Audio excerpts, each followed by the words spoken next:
Bonjour à toutes et à tous et bienvenue sur le plateau d'Anonymal. Aujourd'hui, à l'occasion des élections municipales d'Aix-en-Provence, nous recevons Monsieur Ben Amar sur notre plateau. Monsieur Ben Amar, bonjour. Bonjour madame. Et merci du coup d'avoir répondu présent à notre invitation. Merci également à Anonymal de nous avoir reçus. C'est un plaisir.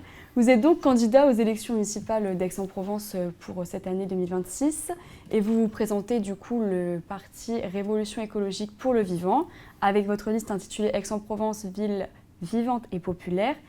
Vous avez annoncé du coup votre candidature début janvier et vous avez récemment organisé le premier meeting de campagne, donc le 17 janvier. Tout à fait.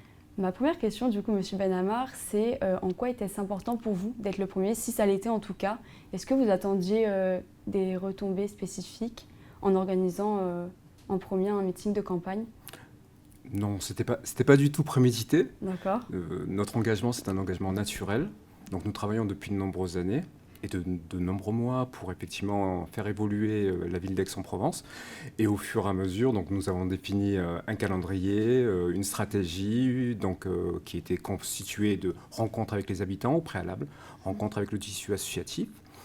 Et au fur et à mesure de l'ensemble de ces prérequis, de ces différentes étapes obligatoires et nécessaires, nous avons décidé effectivement de nous lancer. Nous ne savions pas que sur la ville d'Aix-en-Provence, il y avait eu un retard à l'allumage par rapport au débat démocratique au vu de ces élections municipales. Donc nous sommes aussi très heureux d'avoir été les premiers à pouvoir organiser cette réunion à laquelle ont participé près de 200 Aixois et Aixoises. Très bien. Justement, par rapport, donc vous êtes issu de la fonction publique, vous êtes donc conseiller technique à la mairie, si je ne me trompe pas. Comment s'est opéré justement le rapprochement avec votre parti et notamment avec le député Monsieur Aymeric Caron? Voilà. Donc, je vais simplement me présenter si vous voulez bien. Bien sûr. Je suis Mounir Ben Amar, j'ai 54 ans. Je vis à Aix-en-Provence quasiment depuis 37 ans. 37 ans, j'ai étudié à la faculté de droit et effectivement j'ai y exercé en qualité de cadre de la fonction publique territoriale sur des spécialités que sont les politiques de logement, les politiques d'urbanisme, les politiques d'emploi, de développement économique et l'ensemble des sujets qui peuvent favoriser le bien vivre pour l'ensemble de nos concitoyens, de nos 150 000 concitoyens. Par ailleurs, ma personne ne se limite pas à ce simple parcours professionnel. Par ailleurs, je suis un citoyen engagé depuis de nombreuses années où j'ai travaillé dans le milieu associatif, en particulier dans l'accompagnement scolaire auprès des enfants des différents quartiers prioritaires pour qu'ils puissent s'épanouir, réussir scolairement, universitairement. On a eu des combats pour l'accès aux droits, l'accompagnement aux aides administratives des personnes qui en sont éloignées. Et je sais que Anonymal y a beaucoup contribué à travers la fracture numérique et l'accès aux droits. Et de manière également très importante, un engagement contre la lutte contre toutes les formes de discrimination et de racisme. Raison pour laquelle nous avons été parmi ceux qui ont permis de faire condamner un groupuscule d'extrême droite qui s'appelle Génération Identitaire, qui avait maculé sur toutes les affiches, tous les panneaux d'affichage municipaux de la ville, des affiches islamophobes. Ils ont été condamnés par le tribunal correctionnel et leur organisation a été dissoute par le biais et par la mobilisation citoyenne sur la ville d'Aix-en-Provence. Raison pour laquelle donc, on a continué notre engagement. Et pourquoi nous nous sommes impliqués, nous citoyens, puisque vous l'avez dit à juste titre, c'est une liste citoyenne, ex-vivante et populaire, pour plusieurs raisons. Première raison, il y a une situation sociale, sécuritaire, environnementale, démocratique très dégradée sur la ville d'Aix-en-Provence qui nécessite des réponses adaptées. Deuxième élément, il y a une montée des extrémismes, et en particulier des extrémismes d'extrême droite, et vous l'avez vu et vous l'avez couvert, nous avons un député d'extrême droite sur une des circonscriptions de la ville d'Aix-en-Provence. Troisième élément, nous avons vu également que l'ensemble des propositions des partis politiques, tous confondus, ne permettaient pas de réagir de manière concrète par rapport à l'ensemble des problématiques et des propositions novatrices que nous devions mettre en place sur la ville d'Aix-en-Provence. Donc à ce moment-là, que s'est-il passé? Il y a eu une émulation citoyenne qui était le fruit du travail sur le terrain. Et en même temps qu'il y avait une envie, une aspiration, qu'il y ait une liste citoyenne lors de ce scrutin local qui est très important. Les élections municipales, c'est fondamental. C'est celles qui permettent par la suite d'améliorer le quotidien de l'ensemble de nos concitoyens. qu'avons-nous fait? Nous nous sommes engagés et nous avons eu la chance d'avoir un mouvement qui n'est pas un parti, le mouvement Révolution écologique pour le vivant, en la personne de M. Aymeric Caron, avec qui nous partageons l'intégralité des valeurs et des principes, une écologie essentielle, une vision humaniste, un système économique qui arrive à ses fins et qui doit être revu totalement, une protection de l'environnement, de la biodiversité. Et sur l'ensemble de ces objectifs, de dire les choses en matché, et nous nous sommes dit, oui, nous allons y aller pour faire porter la voix citoyenne, mais pas pour faire de la figuration. Puisque, comme vous le savez, au niveau national, les listes citoyennes sont de plus en plus importantes. Ont été dénombrées au jour d'aujourd'hui plus de 500 listes citoyennes qui aspirent à changer les choses au niveau local, et nous en faisons partie avec le mouvement Révolution écologique pour le vivant. Justement, vous parliez un peu de votre programme. Est-ce que vous pourriez énoncer éventuellement les thématiques fortes de celui-ci? Tout à fait.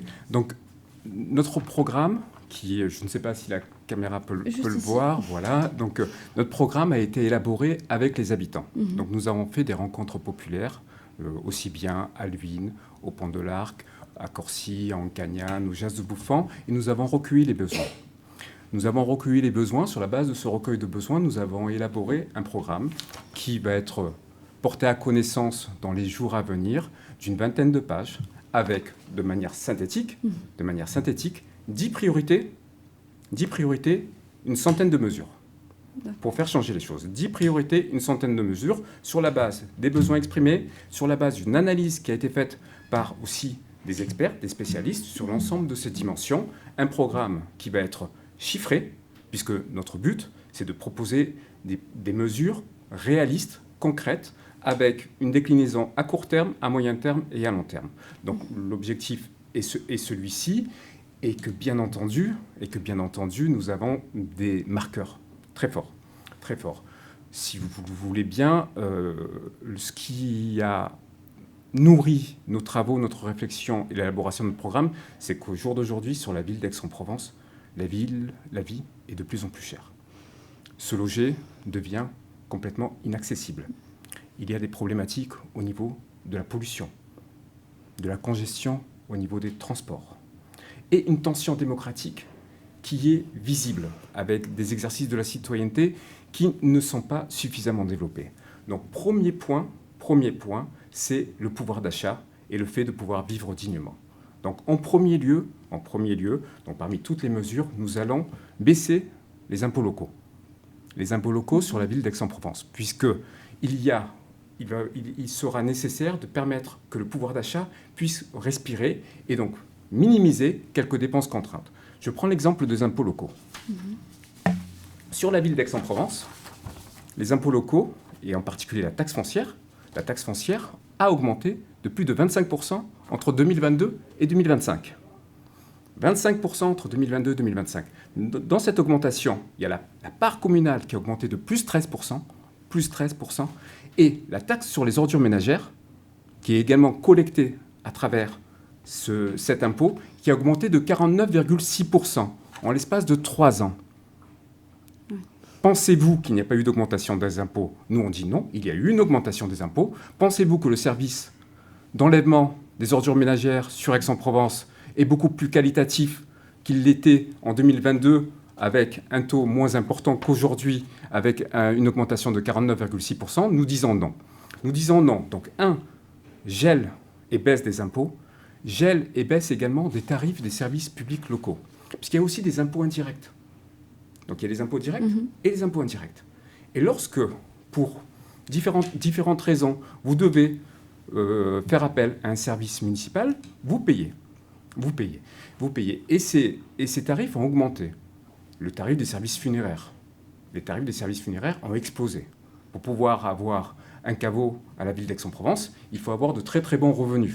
Les activités périscolaires ont augmenté. Les salles qui sont dédiées aux associations, le tarif des salles, ont aussi augmenté. Donc par rapport à ça, baisse des impôts, gel des tarifs des services publics locaux, gratuité au niveau des transports en commun, gratuité au niveau des cantines scolaires, Pour tout public, la gratuité des transports en commun? Pour tout public. C'est un droit universel. Le droit de se déplacer sur un territoire tel que le territoire d'Aix-en-Provence, c'est 18 600 hectares. Donc 18 600 hectares, vous avez bien vu, 15 km de large, 12 km de long ou inversement. C'est un droit universel et l'ensemble des personnes doivent circuler, en particulier les personnes à mobilité réduite, à qui on doit avoir une attention toute particulière. Deuxième élément, qui peut aussi concerner l'ensemble de nos concitoyens, en particulier les locataires, leurs charges locatives ont explosé ces 2 dernières années.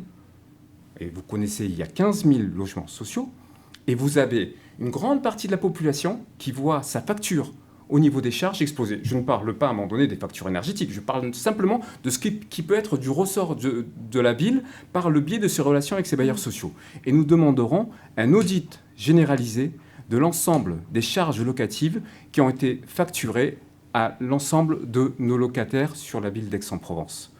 Et que, bien entendu, au regard des erreurs qui ont pu être faites, il y aura nécessairement des remboursements qui devront être accordés à l'ensemble des locataires dont les charges furent injustifiées ou mal calculées. Donc toute une série d'éléments par rapport à ça, un élément qui, pour nous, est essentiel. On ne peut pas être dans une ville comme la ville d'Aix-en-Provence qui se dit une ville de la jeunesse, une ville où il y a 40 000 étudiants, sans se préoccuper du devenir et du sort de nos étudiants et de nos jeunes en général. Et nous proposons, en sus et en plus du repas à 1 € qui devra être généralisé, et nous espérons également que les débats parlementaires au niveau du budget le permettront de le généraliser au niveau national, qu'il y ait un revenu municipal pour les jeunes. C'est-à-dire une aide accordée à tous les jeunes aixois et aixoises qui sont soit en études, soit dans un parcours de formation professionnelle, en complément des quelques aides qui peuvent exister ici ou ailleurs, mais qui ne sont pas suffisantes.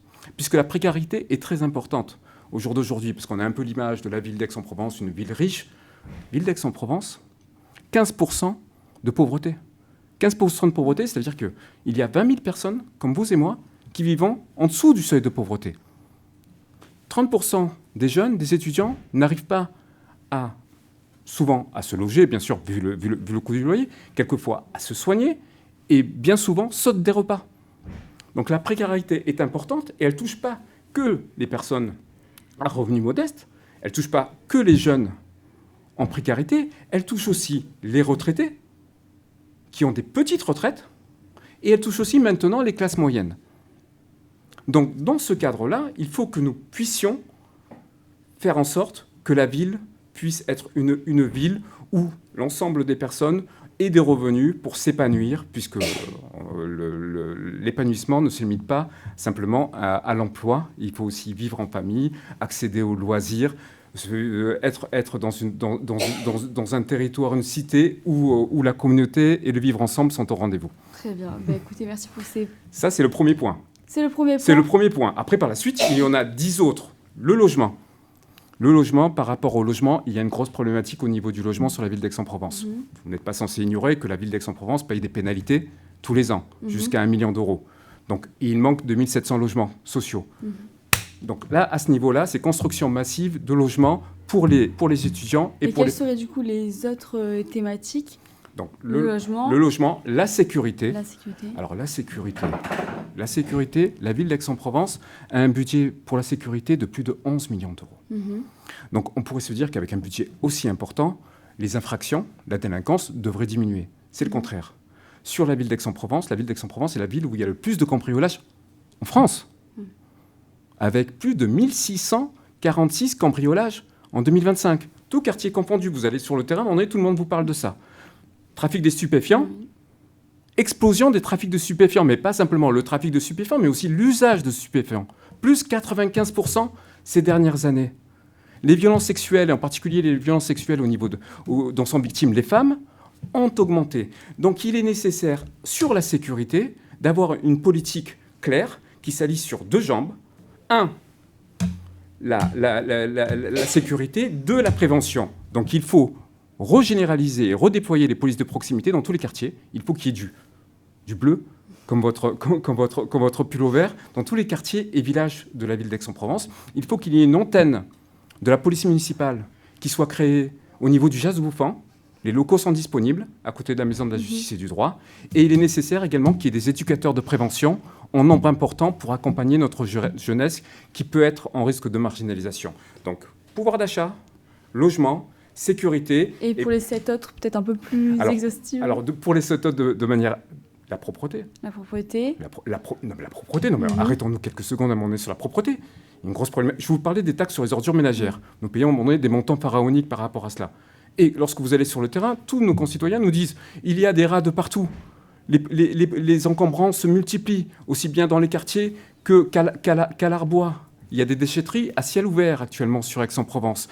Il est nécessaire qu'il y ait un plan général de dératisation et de désinfection sur la ville d'Aix-en-Provence, avec des équipes de propreté dans tous les quartiers et villages qui soient bien identifiés, que de la même manière, nous soyons proactifs en direction des bailleurs sociaux qui n'assurent pas leurs obligations en matière d'entretien.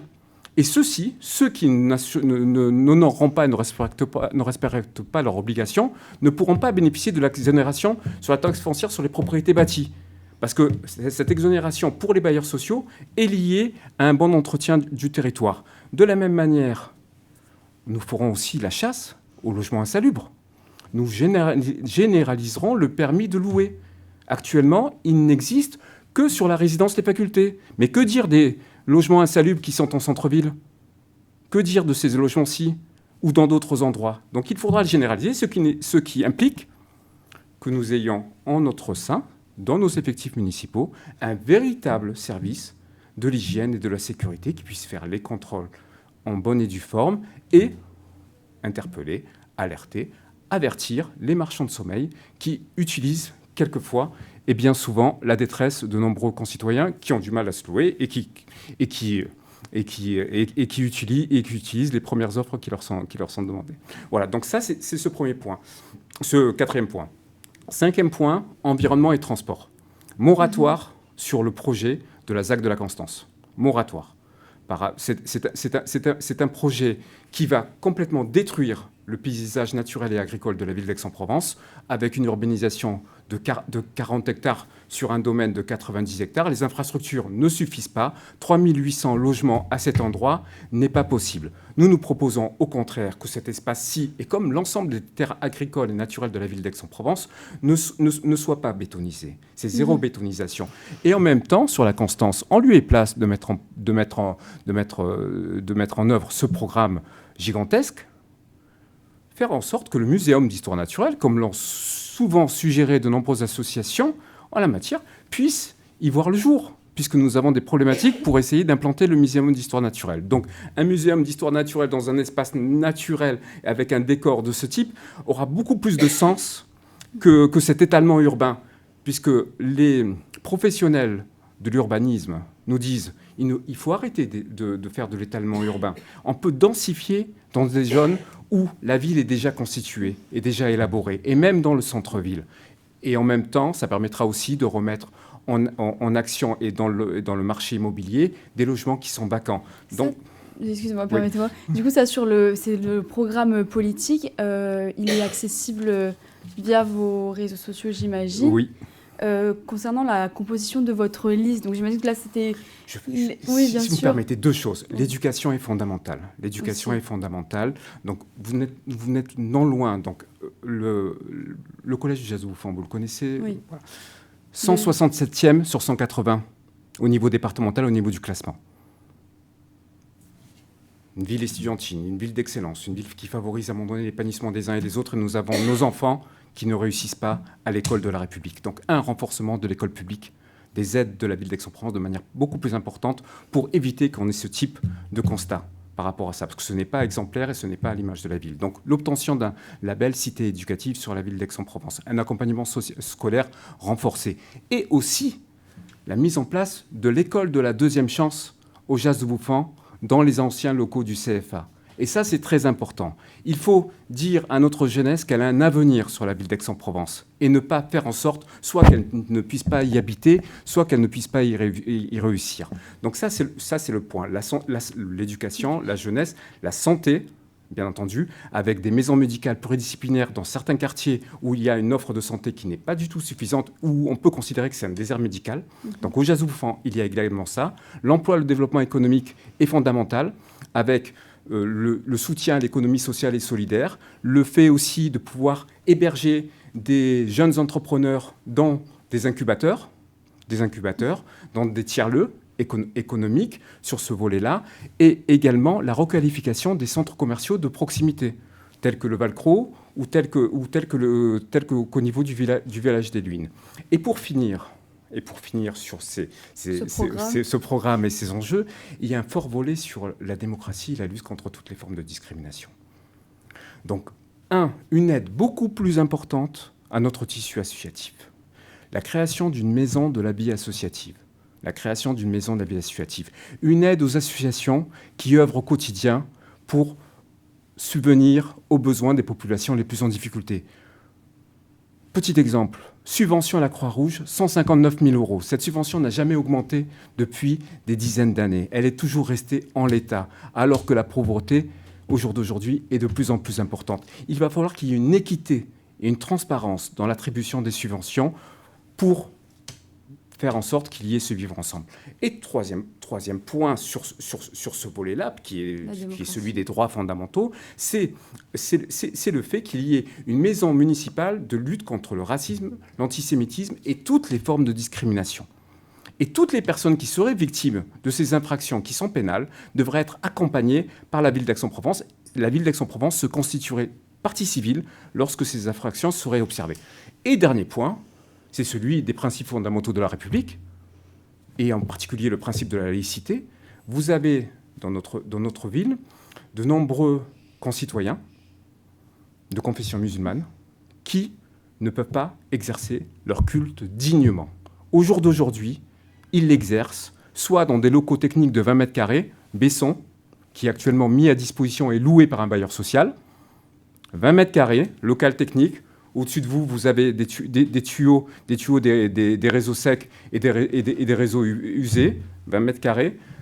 Un espace au niveau, une salle de prière dans presque un sous-sol au niveau d'Ancagnan, dans la résidence des facultés, la résidence que vous connaissez, et quelques petits espaces qui ne suffisent pas. Il est nécessaire que la ville d'Aix-en-Provence, en sa qualité de pouvoir public, entende les besoins qui sont exprimés par sa population, quelle que soit sa confession, et aide directement ou indirectement à la création d'un centre culturel et culturel d'excellence musulman sur le territoire. D'accord. Mais écoutez, Monsieur Benhamar, merci pour ces précisions du coup relatives à votre programme. Question peut-être un peu plus organisationnelle à présent. Sur la composition de votre liste, vous avez du coup jusqu'au 26 février pour déposer votre liste candidate. Où en est la rédaction de cette liste ? Est-ce qu'elle est terminée, en cours d'élaboration ? Elle a très bien avancé parce que cette liste n'est pas l'addition de quelques étiquettes politiques. C'est la symbiose entre des volontés citoyennes. Donc au jour d'aujourd'hui, elle est très bien avancée. Pour vous dire de manière très franche, nous sommes quasiment à plus de 2/3 de la liste. Donc sur les 55 colistiers-colistières, nous avons quasiment 40 colistiers qui sont déjà à un moment donné dans cette liste. Elle est encore ouverte, parce que comme vous le dites à juste titre, il nous reste du temps. Et nous sommes sur le terrain. Donc nous allons aussi... il y a beaucoup de personnes à un moment donné qui veulent nous rejoindre. Et donc nous sommes en train de discuter, échanger avec elles, afin à un moment donné... Vous avez peut-être des noms à nous donner ? Des représentants c'est des noms que vous ne connaîtrez pas, ce ne sont pas des personnes politiques. D'accord. Voilà, donc je peux vous dire qu'il y a Orietta, je peux vous dire qu'il y a Léo, je peux vous dire qu'il y a Afida, je peux vous dire qu'il y a Mounir, je peux vous dire qu'il y a Messaouda, je peux vous dire qu'il y a Bernard, mais je vais vous donner simplement des noms de concitoyens comme vous et moi, avec des tranches d'âge, donc des personnes retraitées, des personnes qui sont jeunes, des personnes qui sont dans la vie active, et aussi de la représentation du tissu associatif, des milieux syndicaux, des catégories socio-professionnelles, aussi bien les compétences, c'est-à-dire au niveau libéral, des avocats, des infirmiers, des médecins, des commerçants. Voilà, quand vous les verrez, vous ne verrez pas ce que vous voyez traditionnellement. Voilà. C'est une liste citoyenne. Vous verrez effectivement vos voisins et vos voisines. Et justement, à propos de cette liste citoyenne, est-ce que c'est une liste dissidente ou est-ce que le but, c'est vraiment d'investir l'hôtel de ville ou est-ce qu'il y a même un but peut-être à plus long terme, une élection que vous visez, une autre élection que vous visez peut-être? Alors, c'est une liste qui veut s'inscrire dans le temps. Ouais, c'est une liste qui simplement qui se limite pas à ce scrutin municipal. Donc c'est pas une liste dissidente pour essayer d'écarter tel ou tel parti. Au contraire, c'est une nouvelle émulation.